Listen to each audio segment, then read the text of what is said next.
분명히 제가 예상컨대요. 지금 누워서 보고 계시는 분들이 많을 것 같아요. 엄청 많으실 거예요, 지금. 네, 바로 앉아서 보시면서 예, 예. 족대꾸알 아시죠? 좋아요, 구독, 알림 설정. 선택 아닌 필수입니다.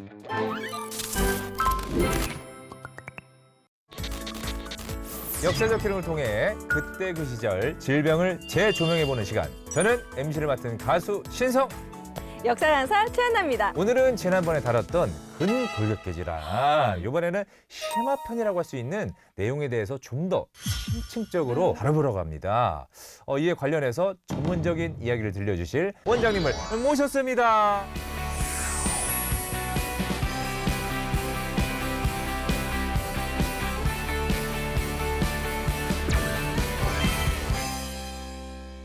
만나서 반갑습니다. 반갑습니다. 네, 반갑습니다. 와, 터질 것 같은 가운핏. 네, 가운핏.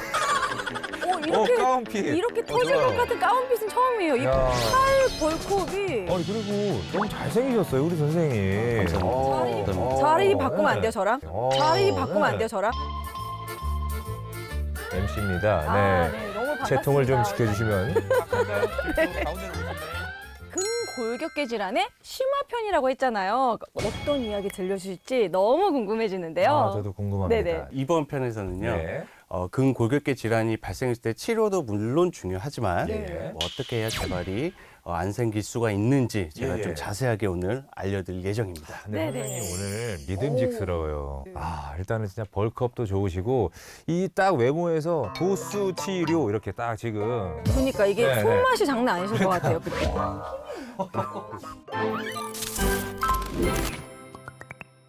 일상 속에서 잘못된 습관으로 인해서 오시는 분들이 굉장히 많은지 그게 좀 궁금합니다. 진료실에서 환자분들을 보게 되면요. 네네.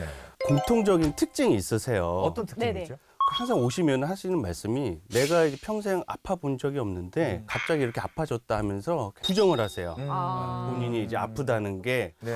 잠깐 이런 거겠지 하고 이럴 리가 없는데, 맞아. 이럴 리가 없는데 그렇죠. 하면서 이럴 리가 없는데. 근데 이런 척추 관절 근골격계 질환의 대부분은 네. 이제 갑자기 오는 경우는 없고요. 그 전에 이미 전조 증상이 있고 있었어. 예, 그렇죠. 그 이전부터 이런 쌓여 오던 게 네. 이제 나타나는 거죠. 근골격계 질환 환자들은 대부분 사소하게 생각하는 이제 자신의 생활 습관이나 자세가 그게 질병의 원인이 됐다는 걸 잘 모르세요.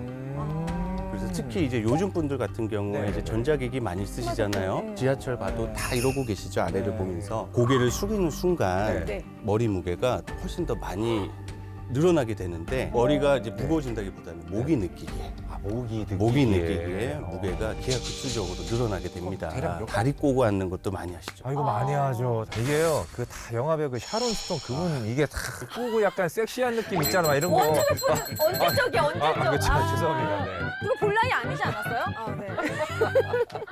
네, 그래서 다리 이제 꼬는 습관도 안 좋고 네. 다리를 오래 꼬아도 안 돼. 서 계신 분들은 이제 짝다리 짚는 습관 짝다리 맞아요. 이런 이제 잘못된 습관들을 근데 다 잘 아세요. 여기서 문제는 이제 습관이란 걸 알지만 네. 이게 문제라는 인식을 잘 못 하시는 게 큰 문제입니다. 알면서도 안 한다는 거. 이 정도야 뭐, 막 이러면서 다들 이러는데. 그렇죠. 나쁜 자세도 나쁜 줄 알고 있지만 계속 한단 말이죠. 이건 저는 그래서 나쁜 자세의 중독 상태라고 제가 말씀을 자세 드려요. 중독 상태. 그렇게 말하니까 진짜 위기감이 온다. 이런 나쁜 자세 중독 상태에서 벗어나지를 못한다면은 예, 예. 결국 만성 통증이나 이제 디스크 질환 이런 쪽으로 진행되는 거는 시간 문제죠. 지금부터라도 혹시라도 제가 자세가 틀어져 있으면은 네. 좀 혼내주세요. 지금 완벽합니다. 지금 딱 펴 있습니다. 네, 지금. 지금 좋습니다. 네, 아주 좋죠. 네. 그전에는 볼 수 없었던 자세. 근데 어느샌가 저도 또 막 집중하다부터 이렇게 되고. 자, 일단은 과거의 왕들도 궁궐 안에서 이 제한된 그 생활을 하시잖아요. 그럼 왕들도 이 생활 습관으로 인해서 근골격계 질환을 많이 이렇게 호소를 했었나요? 물론입니다. 한글을 창제했다고 알려진 세종대왕님. 그렇죠. 네네. 나열하기 어려울 정도 너무 많은 업적을 남겼잖아요. 네. 근데 이분이 여러 업적을 남기기 위해선 뭘 했을까요? 당연히 오랜 시간 동안 정무에 매진하시지 그렇죠. 않으셨겠어요? 적어도 맞아요. 앉아서 주로 다 앉아서 했겠죠. 나란 말씀이 맞아요. 뭐 둥국의 다람아 하면서 계속. 맞아요. 네. 세종실록에 따르면 매일 새벽 5시에서 6시경부터 시작된 이 조참 이후에도 독서, 서류 검토, 직접 명령 작성 뭐 여러 가지 하루 약 10시간 이상 아유. 정무에 군사를 매진하며 재위기간 내내 국정 정반에 깊이 관여한 군주입니다. 조선 역사상 가장 성실하게 정무를 수행한 왕 중 한 명이거든요. 그러니까 일 중독이었어요. 일 중독. 네. 자, 그렇다면 매일 그 긴 시간 동안 좌식 생활을 했다는 건데 이 네. 세종대왕님께서 근골격계 건강에 매우 안 좋은 거 아닌가요, 선생님? 네. 네. 맞습니다. 과거에는 좌식 생활을 많이 하셨죠. 네. 지금의 입식 생활보다 훨씬 더 허리에 무리가 가고 무릎에도 네. 무리가 갈 수가 있어요. 그래서 그런 얘기가 있잖아요. 네. 야, 이 좌식아. 그런 얘기가 있잖아요. 네. 야, 이 좌식아. 야, 이 자식아. 어? 야, 이 자식아. 죄송합니다. 죄송합니다.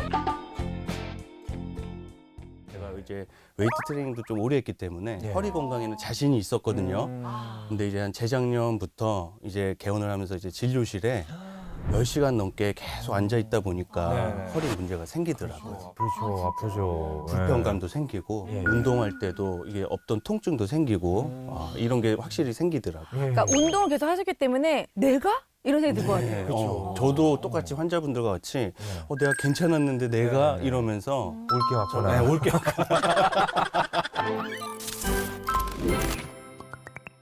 좌식 시간이 길어질수록 허리 통증 유병률이 높다라고 해요. 그래서 하루에 6시간 이상 앉아 있는 분들이 그렇지 않은 분들보다 허리 통증 발생하는 발생률이 1.5배는 증가한다라고 하고요. 특히 이제 앉아 있는 직업분들 있죠? 사무직이나 컴퓨터 많이 하시는 분들, 특히 운전기사분들 이런 분들이 이제 허리 통증 유병률이 많이 보고되고 있어요. 예. 그래서 사무직 근로자분들 한 30에서 50%는 허리 통증을 경험한 적이 있다라고도 하시고요. 그러다 보니 세종대왕님도 네. 그 10시간 이상을 정무를 보다 보니까 그렇죠. 얼마나 안 좋으셨겠어요. 맞아요. 그렇죠. 그러니까 이게 세종의 유일한 단점을 이렇게 꼽으라면 예. 바로 운동을 꺼려했다는 거예요. 이 빡빡한 세자 수업을 받으면서 그 다른 사람들 같은 경우는 승마를 빼놓지 않았던 큰형 양녕대군, 뭐 8필의 명마를 갖고 있던 할아버지 이성계, 사냥을 즐겼던 아버지 이방원, 세종의 삼촌 이방과, 문종, 세주 모두 다 운동을 했는데 네. 세종은 아버지가 와서 사냥 좀 나가자. 책 다 집어 던지고 그만 읽어. 그렇죠. 그 정도로 네. 건강 관리를 잘했던 왕이 아니에요. 보면 약간 풍채가 막 있으시잖아요. 아, 그렇죠. 세종대왕님이. 10,000원짜리 보더라도 네, 약간 네. 통통해요. 실제로 맞아요. 비만이었고 네, 성인병에 시달렸죠. 그래서 세종실록 속에는 세종이 호소한 통증이 약 50회가량 50 등장한다고 합니다. 네, 네. 그러니까 그 중에서도 가장 먼저 20대의 심각한 무릎 통증을 느꼈다고 해요. 그러니까 20대 때부터요. 몸무게가 좀 늘지 않았을까 싶어요. 그렇죠? 아. 30대에는 허리 통증이 발생했다고 기록이 있습니다.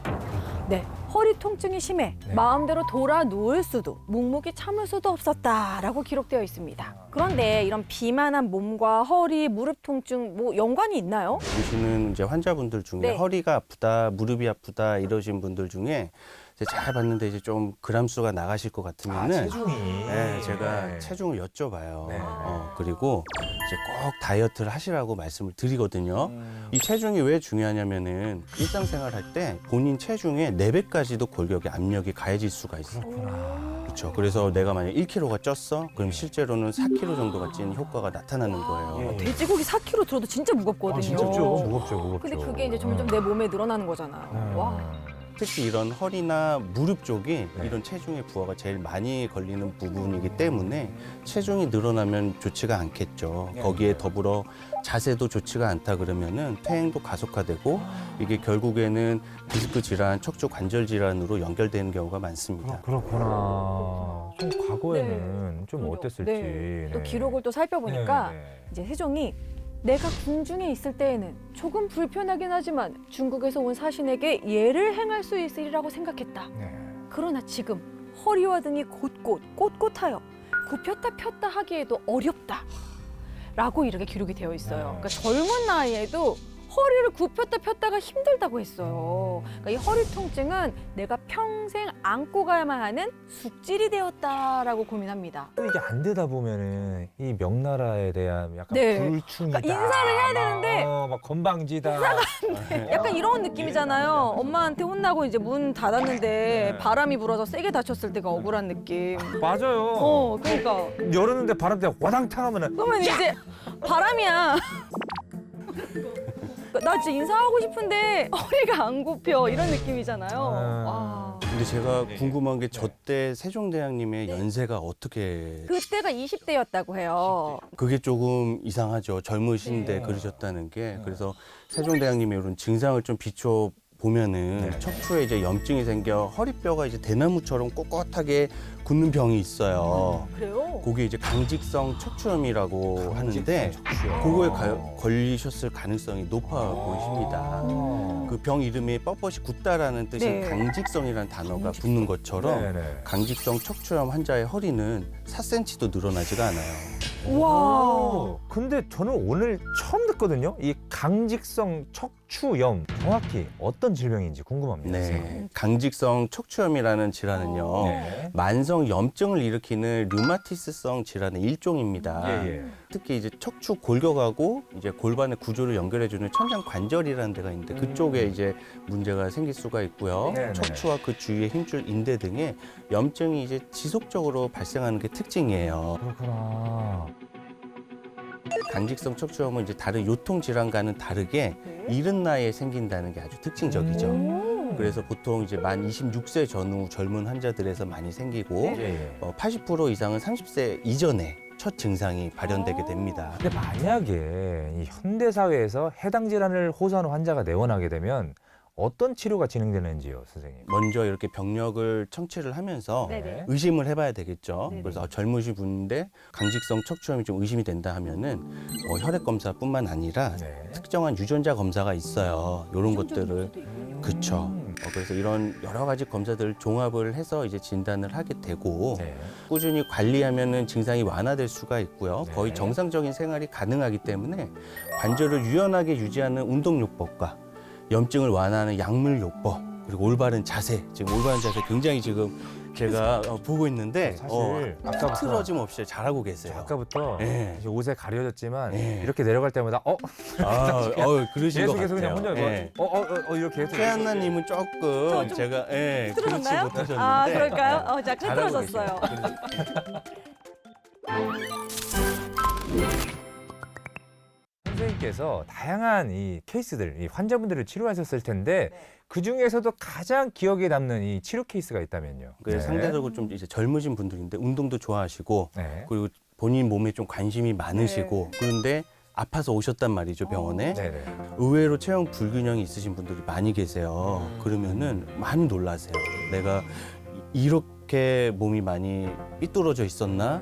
많이 놀라하시거든요. 네. 그러면은 이런 것들을 제가 설명을 해드리면서 무리해서 쓰시면 혹은 운동할 때 이렇게 잘못 쓰시면은 10년 뒤, 20년 뒤에는 척추가 문제가 많이 생길 거라는 이래까지 거를 이렇게 내가 좀 이렇게 좀 예측을 해드리고 가이드라인을. 네, 좀 가이드라인도 드리고 어떻게 좀 쓰셔야 될지 좀 설명을 드려요. 그러면은 너무 좋아하시고 이렇게 좋다. 고쳐야겠다 하시면서 실제로도 그렇게 좀 많이 생활 습관을 고치시고 네네. 좋아졌다는 분들 보면은 제가 좀 많이 뿌듯하죠.